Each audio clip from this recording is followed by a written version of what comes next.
हम लोग आ चुके हैं पार्ट्स वाले सवालों की गलियों में। इससे पहले ठीक है, धीरे धीरे बढ़ेंगे। क्या है, एक ही साथ में इतना सारा डोज तुम्हें दे दूंगा ना तो तुम्हारा दिमाग बिन्ना जाएगा। तो वो जो फनी स्टोरी है वो सुनाता हूँ, देखो ध्यान से सुनना, स्टोरी में भी दिमाग लगेगा, स्टोरी में भी दिमाग लगेगा। हाँ, पहले स्टोरी टाइम, फिर उसके बाद आगे बढ़ेंगे, ठीक है। चलो सुनो, ध्यान सुनना, ध्यान सुनना। ये क्या हुआ है? अच्छा हाँ जी, सुनना सुनना, गाने भी चला देंगे यार, गाने। आज आज आज सीरियस नहीं है, आज सीरियस ज्ञान नहीं है, आज सीरियस ज्ञान नहीं है। सीरियस ज्ञान तो रोज चल ही रहा है, बीच में थोड़ी फनी स्टोरीज भी तो आनी चाहिए। सुनो मेरी बात, सुनो मेरी बात, अब मजा आएगा। ये मैंने पिछली बार भी बता रखी है, पहले भी 1-2 बार बता रखी है, पता नहीं तुम में से कुछ बच्चों को पता होगी, कुछ बच्चों को नहीं पता होगी। मेरी जो 9-10 थी ना, जब मैं 9-10 में था, तो मेरी 9-10 में, अच्छा चैट्स को पब्लिक कर दिया जाए भैया थोड़ी देर के लिए, चलो ठीक है, लो दिख रही है तुम्हें? जिनको नहीं दिख रही एक बार रिफ्रेश कर लेना। हाँ तो सुनो, तो क्या हुआ कि जब मैं अपने 9-10 में था, तो हमारी 8th क्लास तक तो ऐसा था कि हिंदी और संस्कृत दोनों पढ़नी है, ठीक है, हिंदी और संस्कृत दोनों कंपलसरी है। हमें 8th के बाद ऑप्शन दिया गया कि या तो आप हिंदी ले लो या आप संस्कृत ले लो। जिसको जिसको पता हो ना शांत रहना, बिल्कुल जिसको स्टोरी पता हो शांत रहना, ठीक है। पॉपकॉर्न ले आऊँ भैया? जा तो ले आ जा। तो 8th तक हमारी हिंदी और संस्कृत दोनों थी, और 8th के बाद हमें ऑप्शन दिया गया कि हिंदी ले लो या संस्कृत ले लो। अब जो हमारी माता श्री हैं, उन्होंने हमें ज्ञान दिया कि संस्कृत जो होती है ना वो बहुत आसान होती है, उसमें सीधे MCQ आते हैं, MCQ ऐसे टिक करो और टिक करने के बाद सीधा सीधा आंसर आता है। हिंदी में तो बहुत बड़ा बड़ा लिखना पड़ता है, बहुत लेंदी लिखना होता है, तो ऐसा करो संस्कृत ले लो तुम। अब मेरे को संस्कृत बिल्कुल भी नहीं आती थी, मतलब 1% नहीं आती थी, समझ भी नहीं आती थी यार। मैंने 8वीं तक भी, मेरे को पता है मैं किस तरह से पास हुआ हूँ संस्कृत में, मैं पल्ले ही नहीं पड़ती थी वो इतने सारे धातु रूप, शब्द रूप, ये वो भाई। बस किसी तरह से मैं 8वीं तक पास हुआ था। पर पीयर प्रेशर है ना, पीयर प्रेशर हो जाए या फिर मम्मियों का प्रेशर हो जाए।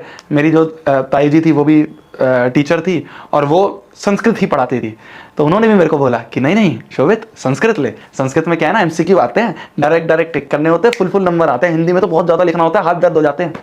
अब भैया पीयर प्रेशर में आके मैंने संस्कृत ले ली, ठीक है। अब मैं क्लास में एक ऐसा बच्चा था जो, मतलब तुम ये कहोगे यार ऐसे टॉप तो कर देते थे हम, पर ऐसा होता है ना कि रौला होता है ना, समझ रहे हो बात को, कि ऐसा होता है कि भाई मॉनिटर भी हम ही बन रहे हैं, कांड भी हम ही कर रहे हैं सारे, है ना, हाउस के कैप्टन भी हम ही बन रहे हैं। मतलब टीचरों के साथ भी अच्छी जान पहचान है, गुंडों लोगों के साथ भी अच्छी जान पहचान है, जो क्लास के सो कॉल्ड गुंडे होते हैं ना, तो उनके साथ भी अच्छी जान पहचान थी। तो हमने क्या करा, अरे सुन तो ले, अब सुन तो ले, जिसको पता है सुन लो। तो मैंने अनाउंस करा क्लास में, मतलब अनाउंस तो क्या करा, मैंने, मेरे से पूछते थे जब लोग क्या ले रहे हो, तो मैंने बोल दिया मैं तो संस्कृत ले रहा हूँ जी, फुल चौड़ में मैंने कहा संस्कृत ले रहा हूँ।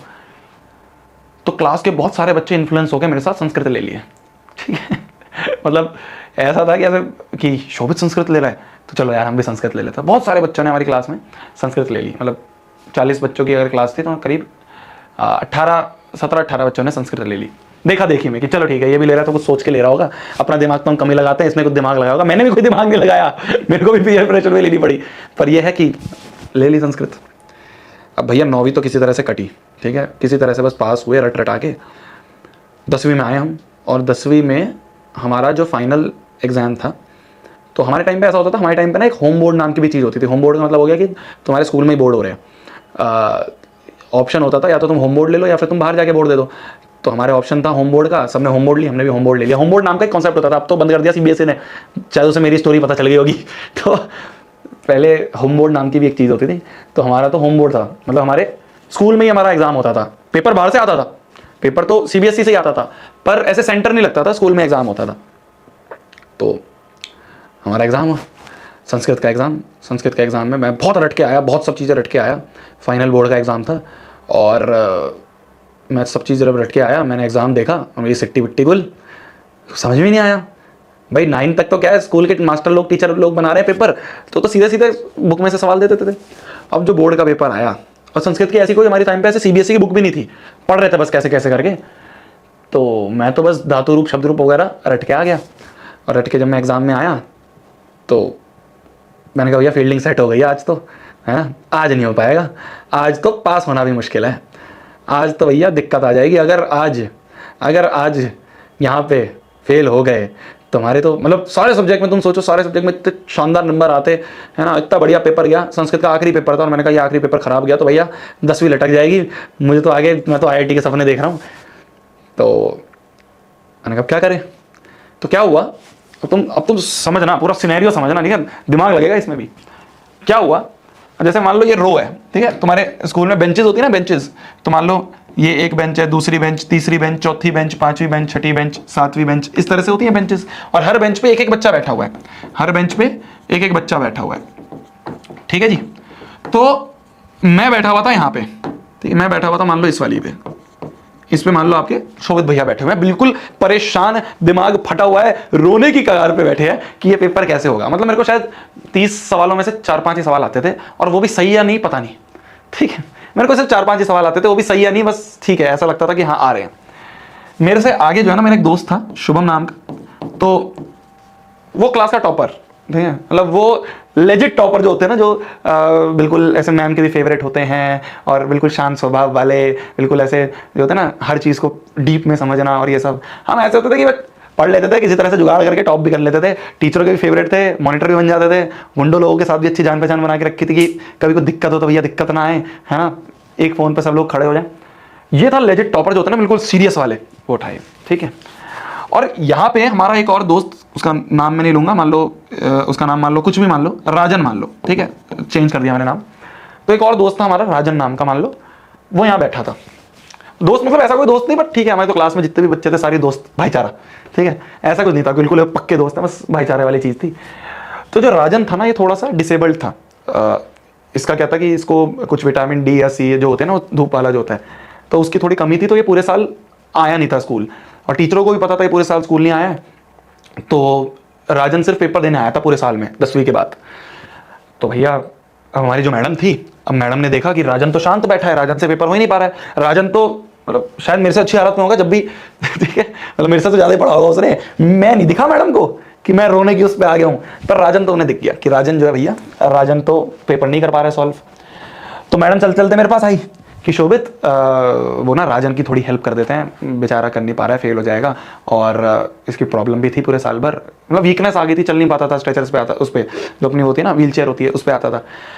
तो मैडम मेरे पास आई, मैडम मतलब ऐसी थी कि जो जानती थी मेरे को, तो मैडम मेरे पास आई कि शोभित बेटा वो ना राजन पेपर नहीं कर पा रहा है, तो ऐसा करो कि उसकी थोड़ी हेल्प कर देते हैं, तो जो भी तुम्हें आंसर आता है ना शोभित, वो सारे आंसर अपने क्वेश्चन पेपर पे टिक कर दो, और मैं राजन को जाके वो क्वेश्चन पेपर दे दूंगी, वो जल्दी जल्दी उसमें टिक कर ले, क्योंकि MCQ है, MCQ तो क्या 5 मिनट में टिक हो जाएंगे सारे, तो अपने पेपर में टिक कर दो शोभित, और ना मैं राजन को दे दूंगी।